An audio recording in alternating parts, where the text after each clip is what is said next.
इस वेले असीं खड़े हाँ श्री काठगढ़ महादेव मंदिर विखे।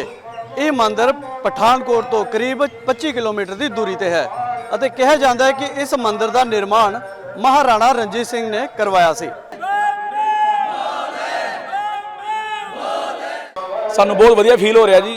अज नहीं अं आई काफ़ी टाइम तो नाल जुड़े पे हैं। इतिहास यह है कि जोड़ा साडा इधर भोले शंकर जी है, पार्वती माता ते गणपति महाराज, ये स्वरूप आप शंभू है जी। ये स्वयं भू प्रकट आप शंभू है जी, जोड़े कि बहुत ज़्यादा शक्तिशाली है। असीं किस्मत वाले हैं कि साडे एरिए में इन्नी महान जगह हैगी जिहदे आशीर्वाद नाल सारा इलाका वधिया वध फुल रहा जी। और बहुत खुशी होंदी है इन्ना रश देख के। और ये रश हुण पूरा महीना डेढ़ महीना इदा ही रश पिया रहना जी।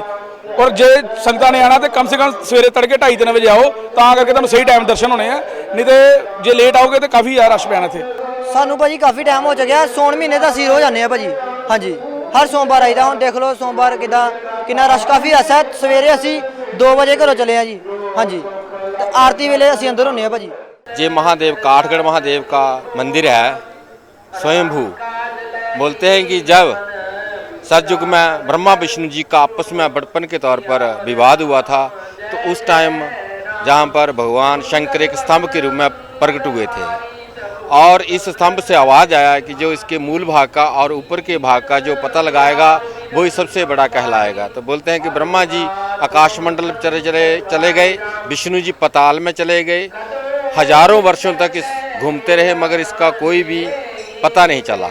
फिर हार के जहाँ पहुँचे और इस पिंडी में से भगवान शंकर प्रकट हुए और बाहर निकले और उन्होंने बोला कि हम त्रिदेवों में कोई छोटा बड़ा नहीं है। ब्रह्मा जी का काम है सृष्टि की उत्पन्नता करना, भगवान विष्णु का काम है पालना करना और भगवान शंकर का काम है संहार करना। तो ऐसे में हम त्रिदेवों में कोई छोटा बड़ा नहीं है। फिर ये कलयुग आया तो सबसे पहले राजाओं का राज आया था। तो महाराजा रणजीत सिंह जी इसी रास्ते से कहीं आगे जा रहे थे। जैसे जहाँ पर पहुँचे तो घोड़ों पर चलते थे राजा लोग। जैसे जहाँ पर पहुँचे तो उनका घोड़ा रुक गया। घोड़ा रुक जाने के कारण उन्होंने बोला कि शायद थक गए होंगे, थोड़ी देर के लिए यहाँ पर विश्राम कर लेते हैं। तो राजे लोग थे, बैठने का स्थान चाहिए था। बोलते हैं कि बट वृक्ष से लेकर के शिव पिंडी तक यही एक टिल्ला था और उन्होंने इस टिल्ले की साफ सफाई की तो झाड़ियों के बीच में जो भोले शंकर दिखाई दिए। उन्होंने सोचा ऐसे पत्थर है इसको थोड़ा पीछे कर देते हैं। बोलते काफ़ी हटाने की कोशिश की मगर ये अपनी जगह से हिले नहीं। फिर उन्होंने इसकी खुदवाई करवाई। खुदवाई करते करते कम से कम 50 फुट नीचे की ज़मीन में चले गए मगर इसके 2 पार्ट में ये ऐसे ही जाता था। फिर भगवान शंकर ने सोचा ये मानने वाले नहीं हैं, इनको कोई चमत्कार दिखाना चाहिए। तो क्या हुआ कि कीड़े मकोड़े काटे हम बोलते हैं जिनको, वो निकले।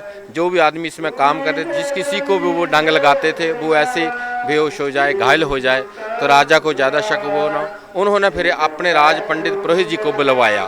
तो राज पंडित जी आकर के देखा कि ये तो भगवान शंकर और माता पार्वती जी का स्तंभ है। तो राजा ने आपने बहुत बड़ी गलती की है, आप ऐसा करिए जहाँ पर एक मंदिर बनवाइए और साधु महात्मा पंडित जनों से पूजा अर्चना करवाइए। तब से ये मंदिर बना हुआ है जी। बाकी मेन महानता ये है कि जो 2 पार्ट है गर्मियों में अलग होते हैं, सर्दी में इकट्ठे होते हैं। शिवरात्रि की रात को कुछ घड़ी पाल के लिए मूर्तियों का आपस में मिलन होता है। कृष्णा जन्माष्टमी से लेकर के शिवरात्रि तक मूर्ति जो है धीरे धीरे मिलती जाती है और शिवरात्रि की रात को आपस में मिलन होता है। शिवरात्रि के दूसरे दिन से धीरे धीरे अलग होना शुरू हो जाती है। जैसे 6 महीने में गैप बढ़ता है और 6 महीने में घटता है।